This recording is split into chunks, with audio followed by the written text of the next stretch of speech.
Magandang hapon mga kalagalag. Nandito pa lang tayo sa Partido Rivera, Pride of Pititinan. So yan mga kalagalag, wala pa tayo sa kalahati para makarating ng Karamuan, Camarines Norte, doon sa ating kaibigan. Para nga maghunting tayo ng labuyo doon sa playground ni Tres. So yan mga kalagalag, titingnan natin yung lugar dito. Ito yung dinadaanan ng mga motorista kapag pahingahan. So tingnan natin ang view dito sa baba. So yan mga kalagalag, ang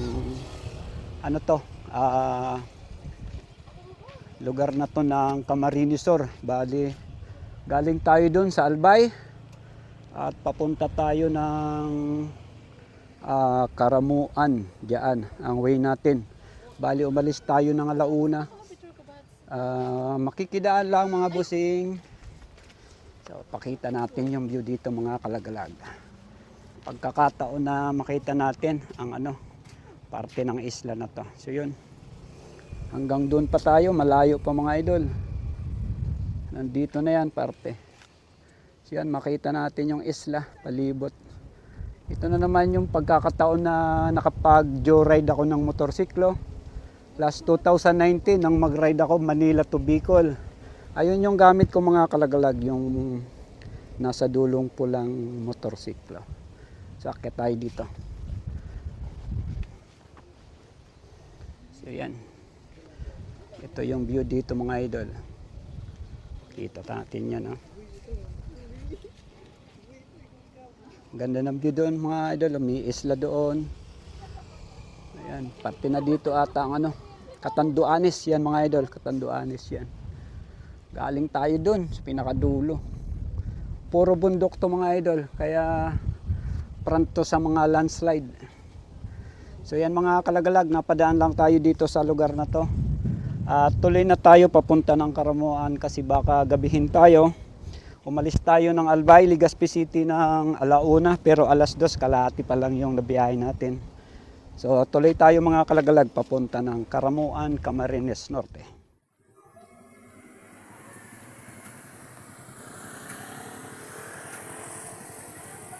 Happy morning mga kalagalag. Unang araw ko dito sa Karamuan. Kasama ko sina Kuya Nilo at Kuya Adoy. Wala si Tres, naka-duty pa, kaya sila muna yung kasama ko sa ngayon para ito umakyat dito sa bundok ng ano ba yan? Anong bundok yan? Likabugaw.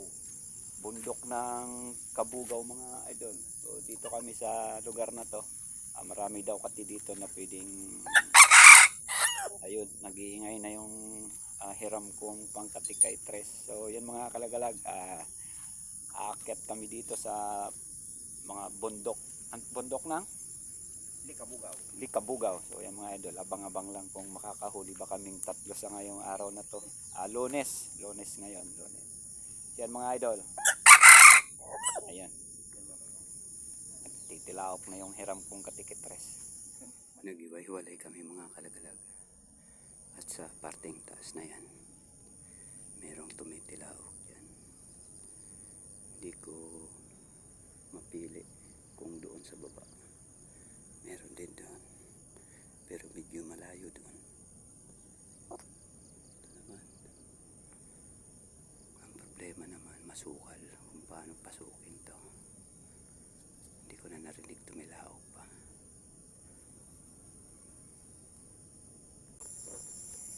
Nakaramdam yung isang labuyong sisitapan ko mga idol. Nakaramdam yung labuyo na sisitapan ko mga kalagalang.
Akyat na ako mga kalagalag at nadaanan ko sila kuya. Oh.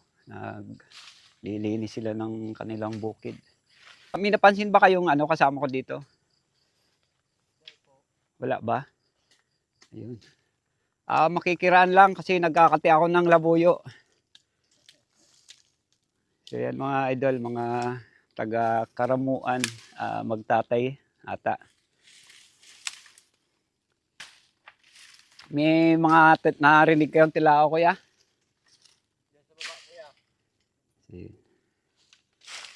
Yun, nagsusunog sila ng ano. Yan mga idol, mainit na. Inabot na tayo ng sikat ng araw. Paakyat pa ako doon hanggang doon sa taas. Ano to, itlog? Itlog to. Oh. Ito mga kalagalag. Oh. Papakita ko sa inyo. Napansin ko lang. Nasunog. So yun mga idol. Oh. Ano nang mga labuyo, itlog. Nagsunog sila dito sa bukid. Magtatanim kayo, no? Ayan. Tatanim daw lang ng mais. So itong itlog ng labuyo mga idol, sa lupa naman talaga sila na ano na yan, sayang. 1, 2, 3, 4, 5, 6, 7. Yun, 7 itlog mga idol. Ayan. Nasayang dahil sa pagsusunog ng gubat. So yun yung kasama ko. Ano kuya, may ano ka?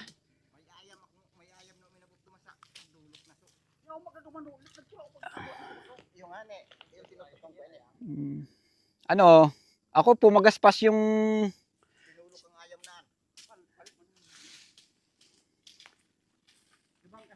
si Manoy Adoy bumaba doon siya. So sayang talaga itong mga idol oh. 7 itlog, nasunog lang. Yan. Pero sigurado yung may mga guna. So, ayun mga idol, inabot na kami ng init.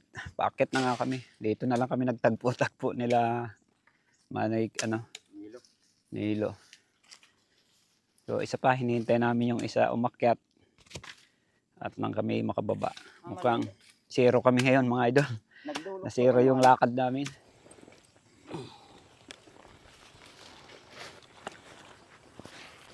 Almusal tayo muna mga idol at nang nagutuman na kami kanina. Salamat Kuya Andy. Si Kuya Andy, bigay niya. Akala ko si Kuya Amidala eh. Mag-almusal muna para mamaya set up natin to. Ito maganda sa sa gubat kay presko. Pero kanina naligaw ako doon no. Nakabot ka na dumam?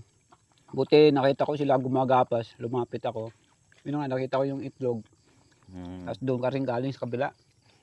Kasi bago dyan ako ka nag-agi, yaong ka dumang ka ito. Hindi ko man. Halawig pa ang distansiyang Hindi ko minagi tapos puminagukaan. Itong nagtukak na ito, yung tinutukan ko ito. Yung isa pumagaspas doon sa kabila. Nung isit, ko pagdating natin, di ba? Pag dito naman sa may taas, pumagasgas din. Panuso, itong gunakan, nakaibahan, doon sa may tangod ka. Kaya pag dayog ka ito, antiman, masunod so. Lalaki, sumunod pa ibaba. Yung nga, yung nadagbutan niya sa ulod. Ben! Almusal! Mainit na! Anak mo yan kuya no? Pamangkin. Pamangkin. Itong anong mga kalagalag, tinatawag na pinuso dito sa amin. Yung nilaga, pinakulo ang kamote. Tapos linsa. Linsa. Yun. O ito, masarap mga idol. Matamis. Isang piraso lang, talagang busog ka na. Meron na naman ako naging mga kaibigan mga idol. Si Kuya Andy, saka si Kuya Nilo. Mga dito sa Barangay Salvacion, Karamuan, Camarines Sur. Yung mga idol, itama ko pala na hindi to Karamuan, Camarines Norte. Nagkamali ako nung una yung sinabi. Ito ay Karamuan, Camarines Sur. Hindi pa pala to sakop ng Camarines Norte. Sarap mga idol. Yun mga idol, bumaba na kami kasi meron nang naggapas doon yung magtito nga. Nabigyan kami ng konting almusal. Ito yung diwa namin nila, Kuya Nelo at Kuya Adoy sa pag set up nga ng sa pagkate. Kaso medyo malas, wala kaming huli. Another day ulit, may bukas pa naman, babalik kami. Sana sa day 2 meron na, makakuha na kami. Kasama na namin bukas niyan si Tres para 4 na kaming susuot dito sa kagubatan. At yan lang mga idol, abangan bukas kung meron ba kaming huli nila kuya. Shout out sa mga taga Karamuan, Camarines Sur.